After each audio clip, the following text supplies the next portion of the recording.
अकोला जिल्ह्यातील बालमजुरांची संख्या वाढत चालली आहे। दानापूर माळेगाव रस्त्यावर मुरुम टाकण्यासाठी बालमजुरांचा वापर केला जातोय। शहरी भागातच नाही तर ग्रामीण भागातील हॉटेल्स, कॅन्टीन, चहाच्या टपऱ्यांवर तसेच बांधकाम क्षेत्रातही बालमजुरांचा वापर वाढत असल्याचं चित्र आहे। अकोला जिल्ह्यातील दानापूर माळेगाव रस्त्यावर 18 वर्षाखालील बालकांचा मुरुम टाकण्यासाठी वापर केला जातोय। त्यामुळे आता शहरातच नाही तर ग्रामीण भागातील हॉटेल, कॅन्टीन, चहाच्या टपऱ्या आणि बांधकाम क्षेत्रातही बालमजुरीचा वापर वाढल्याचं चित्र आहे। बालकांवर होणाऱ्या या अत्याचाराकडे बाल कामगार अधिकारी कानाडोळा करून बसले आहे की काय असा प्रश्न उपस्थित होतोय। 18 वर्षाच्या आतील वयोगटातील मुलांना कामावर ठेवणे हा कायद्यानं गुन्हा आहे। शिक्षणाच्या वयात काम केल्यास आयुष्यभर 2 वेळच्या भाकरीच्या तुकड्यासाठी देखील काबाड कष्ट करावे लागतील याची जाणीव नसल्यामुळे अनेक बालके काम करत असल्याची वस्तुस्थिती आहे।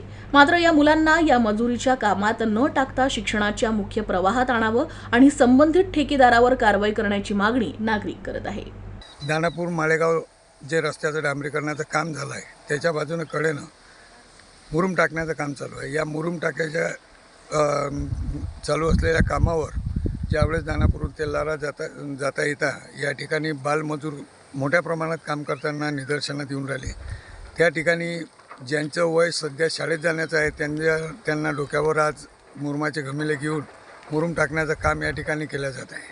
ही बाब बेकायदेशीर असून ज्या कोणी कॉन्ट्रॅक्टरनी त्या बालमजुरांना या कामावर लावलेलं असेल त्यांच्यावर कारवाई होणे अत्यंत गरजेचं आहे।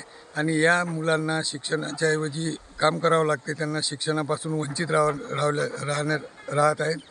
ही बाब चुकीची असून संबंधित कॉन्ट्रॅक्टरवर कारवाई करण्यात यावी।